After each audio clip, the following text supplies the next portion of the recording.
हाँ, तो संजय नेगी जी, आप आज कैंची धाम से आए हल्द्वानी से होते हुए, तो आपको कैसा लगा सफ़र?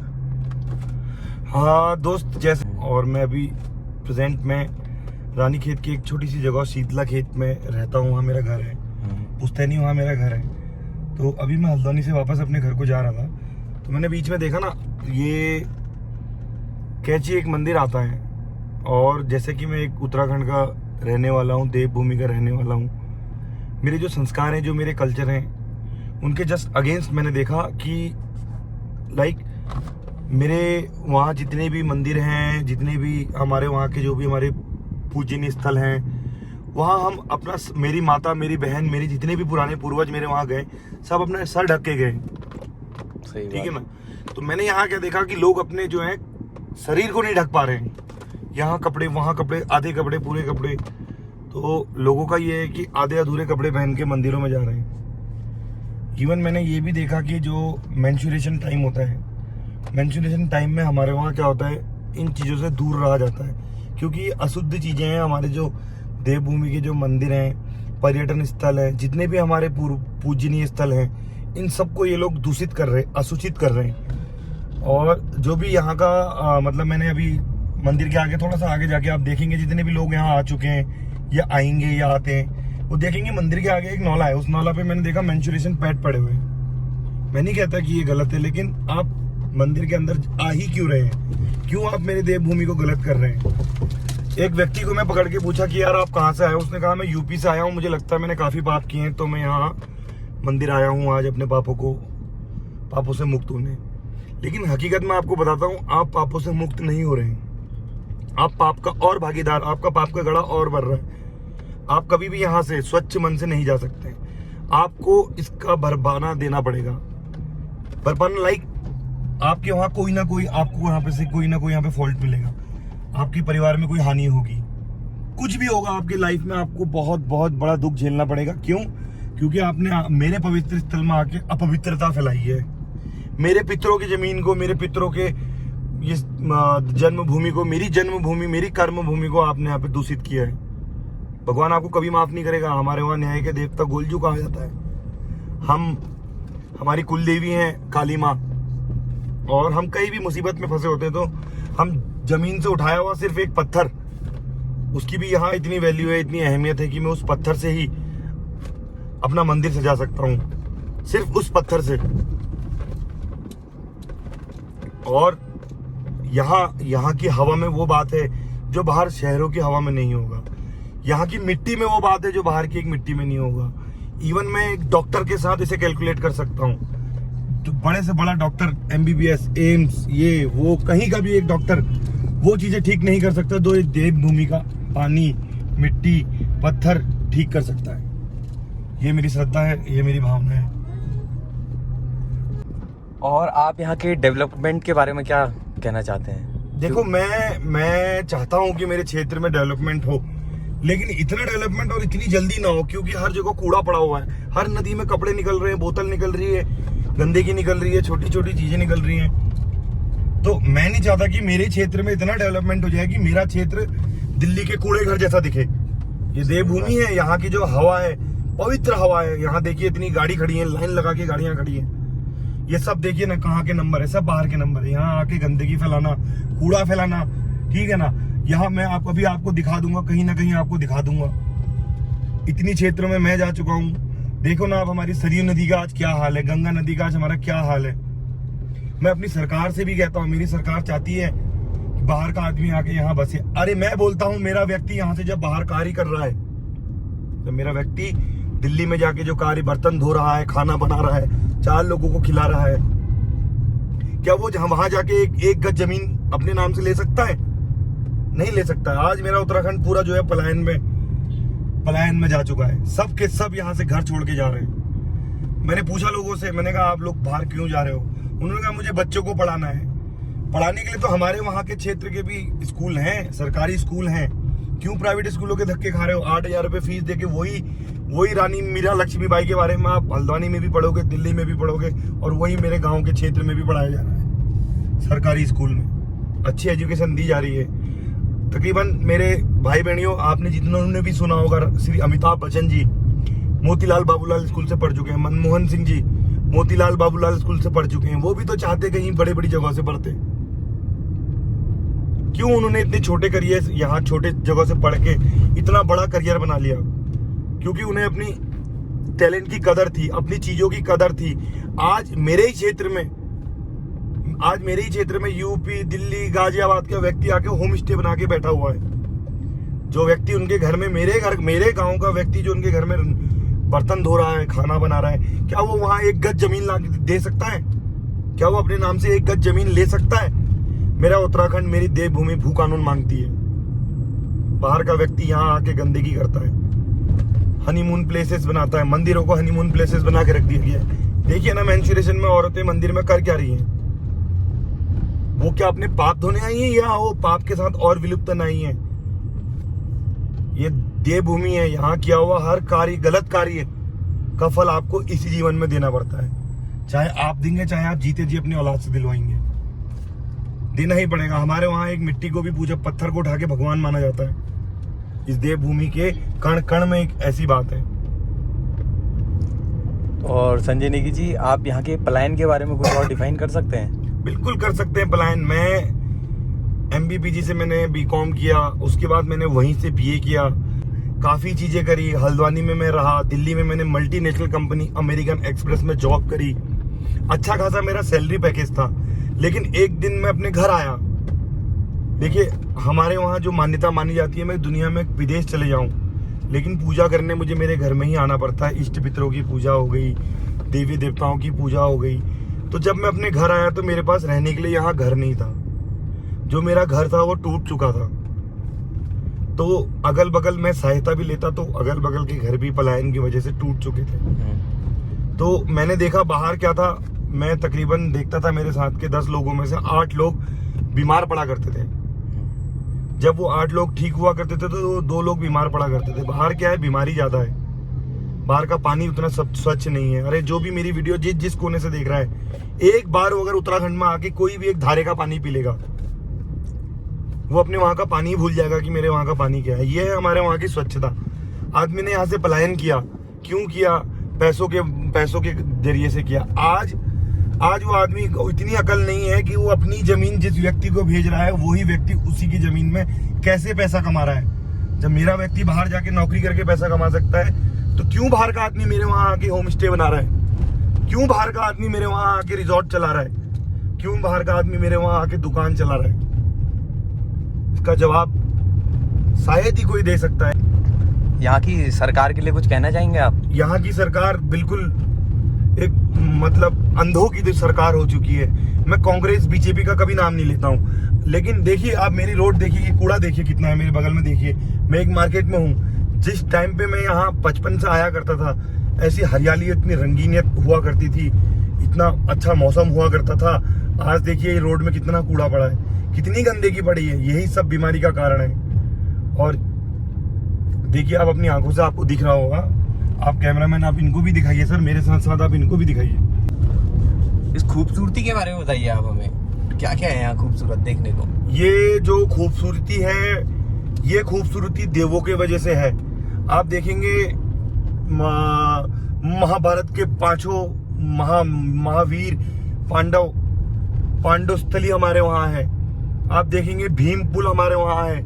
आप देखेंगे चौड़ा स्थल पेठी में भीम जहाँ पे बैठे थे, वहाँ पे इतना बड़ा छेद है। जहाँ उन्होंने पानी पिया था, वहाँ पे उतना पानी आज भी है पत्थरों के बीच में, जबकि हाहाकार मची है बाहर पानी के लिए। यहाँ की जो संस्कृति है, यहाँ का जो वातावरण है, ये मैंने नहीं चुना, ये देवों ने चुना था। क्यों उत्तराखंड को देवभूमि कहा जाता है? इसीलिए उत्तराखंड को देवभूमि कहा जाता है क्योंकि देवों ने यहाँ वास किया है। भगवान भोलेनाथ के यहाँ पे बड़े बड़े मंदिर हैं, मठ हैं। जीवित भोलेनाथ को हम यहाँ आज देखा करते हैं। और बाहर से आया हुआ व्यक्ति क्यों यहाँ पे आके बसना चाहता है? क्योंकि यहाँ वातावरण, यहाँ का मौसम, यहाँ का पानी सब विपरीत है उन जगहों के। और मैं दिल्ली जाता हूँ, देहरादून जाता हूँ, और कहाँ नहीं, मुंबई जाता हूँ, वहाँ मैं सिर्फ बिल्डिंग देखा करता हूँ। वहाँ भीड़ भाड़ शोरगुल देखा करता हूँ। वो भीड़ भाड़ मेरे उत्तराखंड में चिड़ियाओं की आवाज़ है, वो बड़े बड़ी बिल्डिंग मेरे वहाँ तिनके से पहाड़ हैं, और गंदगी वहाँ नाले जो बह रहे हैं, वैसा मेरे वहाँ नीचे देखिए नदी बहती है, नहर बहती है, स्वच्छता है हमारे वहाँ। अब मैं आपसे एक ही गुजारिश करता हूँ, आप आइए, मुझे आपसे नफरत नहीं है, मैं उस देश का रहने वाला हूँ, उस क्षेत्र का रहने वाला हूँ जहाँ अतिथि देवो भव कहा जाता है। आप अतिथि भगवान के रूप के होते हैं, लेकिन आपके कान सारे शैतान के हैं। आप आइए, उत्तराखंड आइए, लेकिन मेरी संस्कृति को पढ़ के आइए, मेरे कल्चर को समझ के आइए। जब आपको यहाँ मेरी संस्कृति का पता ही नहीं है, सर छुपा के हम मंदिरों में जाया करते हैं, तन दिखा के नहीं, ये कोई अच्छा कल्चर नहीं है। आपको फैशन करना है, आप अपने क्षेत्र में करिए, मेरे मंदिरों में आके ये फैशन मत दिखाइए।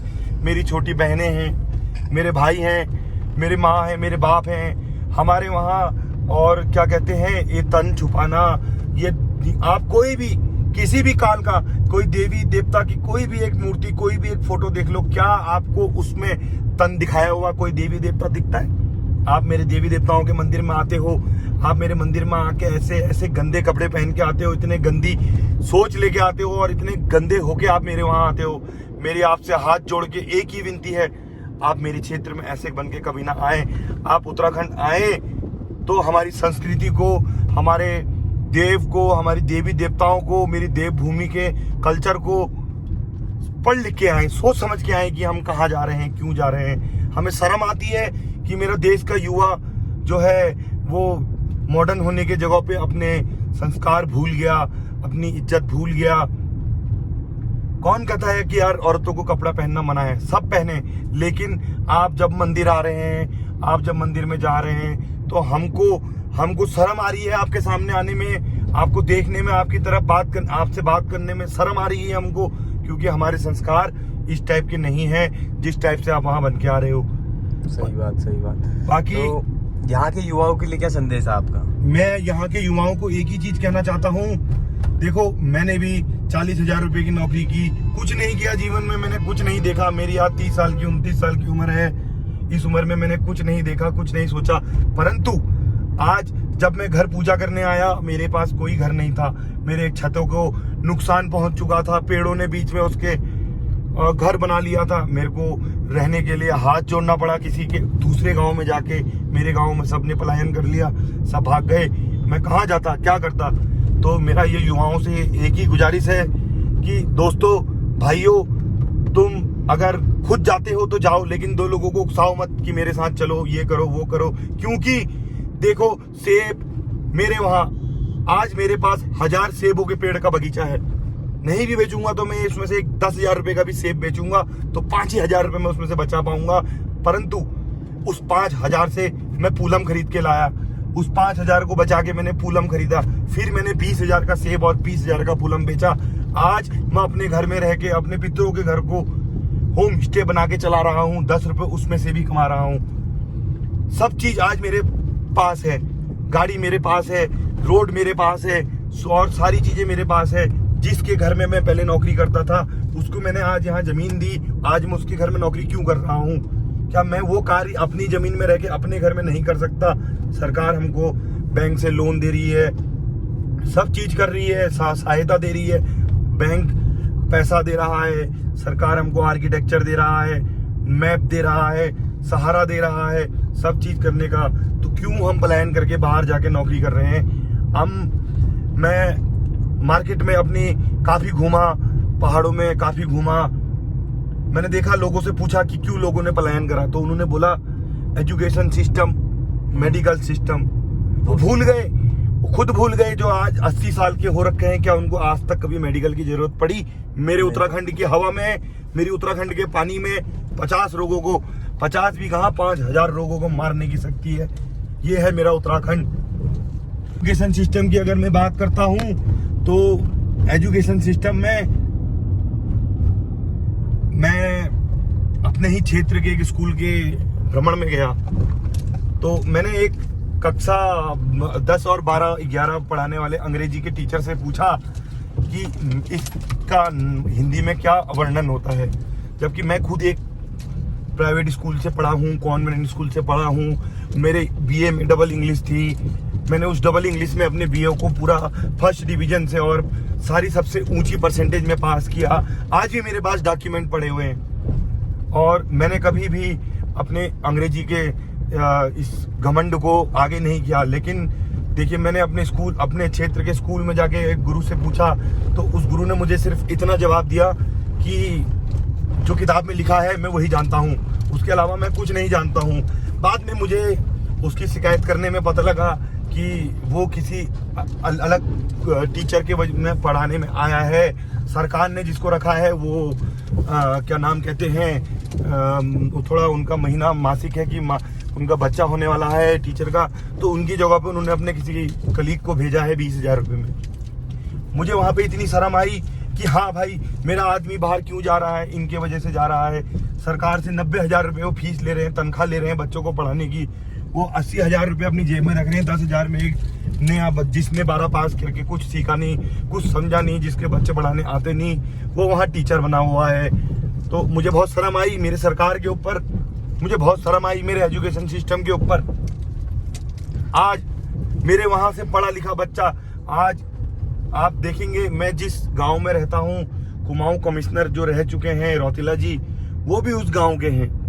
उसी गांव से रह के उन्होंने पढ़ाई करके पूरे कुमाऊं को अपने राज्य में और अपने क्षेत्र के और सभी चीजों को अपने मतलब कार्यकाल में काफी उन्होंने विकास दिया, सब चीज किया। क्या वो पढ़ाई मेरे वहां से नहीं हुई थी? क्या उन्होंने विदेश जाके पढ़ाई की थी? आज अगर मेरा बच्चा कॉन्वेंट स्कूल में पढ़ता है तो क्यों मैं उसको दिल्ली भगा रहा हूँ, क्यों मैं उसको मुंबई भगा रहा हूँ, क्यों मैं उसको जंजालों में डाल रहा हूँ? मेरी देश भूमि की संस्कृति को खत्म करके मैं ही तो रख रहा हूँ। अगर मेरा बच्चा कॉन्वेंट में पढ़ा के यहाँ सरकारी स्कूल में अच्छी एजुकेशन देके 4 बच्चों को MBA, 4 बच्चों को BCA, 4 बच्चों को IPS, 4 बच्चों को IAS निकालता है, तो क्या मेरी देवभूमि आगे नहीं बढ़ती? हमें जरूरत ही नहीं है इन पर्यटनों की। हमारा जो देवभूमि है वो पर्यटनों में काफी ऊंचे स्थान में आता है। आज देखो भाइयों बहनों, मेरे वहाँ क्यों ये टैक्सी वाले बेचारे, ये लड़के, मेहनत करने वाले लड़के, पलायन रोकने वाले ये लड़के क्यों भूखे मर रहे हैं? क्योंकि हमारी सरकार इतनी निकम्मी है कि बाहर से आया हुआ आदमी यहाँ एक्सीडेंट कर दे, सब चीज कर दे, गलती कर दे तो चलेगा, लेकिन वही आदमी मेरे टैक्सी वालों को, भाइयों को 1 रुपया का काम नहीं देगा। क्या हम देखते हैं हिमाचल प्रदेश में, वहाँ कोई भी बाहर की व्यक्ति का गाड़ी चलाने के लिए सर्टिफिकेट होना चाहिए, हिल का सर्टिफिकेट होना चाहिए। अभी मैं क्षेत्र में अपने जा रहा हूँ, 4 लोगों से भिड़ते भिड़ते मैं बचा हूँ। उनको मैं क्या बोलूँ, कैसे उनको बताऊँ? आधे रोड में तो वो चल रहे हैं डर के मारे कि नीचे ना गिर जाएं। अरे रोड में गाड़ी चलेगी तो नीचे भी गिरेगी, वहां भी जाएगी। अपनी गलती नहीं है तो दूसरे की गलती से हमको नुकसान हो जाएगा। मेरे जितने भी शुभ चिंतक, जितने भी देखने वाले और जितने भी मेरे समझदार युवा हैं, जागरूक युवा हैं, मैं उनसे कहना चाहता हूं कि भाइयों, हमारे को भू कानून के साथ साथ कुछ ऐसे कानून भी चाहिए जिसके लिए हमें खड़ा होना पड़ेगा। कोई सरकार, कोई कुछ, ये सरकार कितनी आई कितनी गई। कांग्रेस की सरकार में बेरोजगारों की आत्महत्या करने की नौबत आ गई, सिटकुल बनाया गया, वहां उनके सारे यार दोस्त भर दिए गए, सारे बेरोजगारों को बाहर कर दिया गया। आज हल्द्वानी में MBA करा हुआ लड़का ऑटो चला रहा है, BTech करा हुआ लड़का ऑटो चला रहा है। क्यों वो लड़का अपने गाँव जाके, क्यों वो लड़का अपने घर जाके रिजॉर्ट नहीं चला सकता? क्यों वो लड़का अपने घर जाके 4 कमरों के मकान में होम स्टे नहीं चला सकता? मेरा खुद का घर, भाइयों बहनों, मेरा खुद का घर मिट्टी का, पत्थर का है, जिसमें मैं गाय के गोबर की लिपाई करता हूँ। और आपको ये सुन के खुशी होगी, जितने भी फॉरेन के कस्टमर मेरे वहाँ आते हैं वो सिर्फ 4 दिन 5 दिन के लिए आते हैं, परंतु वो मेरी सुविधा, मेरा मकान ये देख के 10 से 15 दिन और रुक के जाते हैं। और खुशी से वही दीवार में, जिस दीवार में मैं गोबर से लिपाई करता हूँ, मिट्टी से लिपाई करता हूँ, वो 3 दिन चिपक के उसी में रहते हैं, फोटो खींचते हैं, वीडियो बनाते हैं और मुझे वो बताते हैं कि ये घर रेडिएशन फ्री है, गाय के गोबर में इतनी ताकत है, मिट्टी में इतनी ताकत है। भाइयों बहनों, क्या आप पलायन करने से पहले ये नहीं सोच सकते कि मैं अपना घर में जाके अपना रिजॉर्ट चलाऊं, होम स्टे चलाऊं, चाय की दुकान चलाऊं? अन्यथा ये 6 महीने का काम, मेरे कितने भाई बहन मुझसे ये भी बोलेंगे कि ये काम साल भर नहीं चलता। खेती बाड़ी है उसके लिए? बिल्कुल है, खेती बाड़ी मैं कर रहा हूँ। मेरे पास सेब का बगीचा है, आम का बगीचा है और पूलम का बगीचा है, खुमानी का बगीचा है, कीवी का बगीचा है। ये सब मैंने अपने बलबूते पे किया है। आज मुझको 6 साल हो गए हैं ये सारे कार्य करते करते। और आज अगर मैं अपनी इनकम देखता हूँ तो जैसे भी मेरे मित्रों ने गौ रक्षा का एक कार्य शुरू किया है उत्तराखंड में, तो उनकी भी मैंने मदद करी। और मैं इस कमाए हुए पैसे को इसी उत्तराखंड में लगाना चाहता हूँ, देवभूमि को बचाना चाहता हूँ। मेरी एक ही उम्मीद है कि आप लोग मुझे सुने, समझें और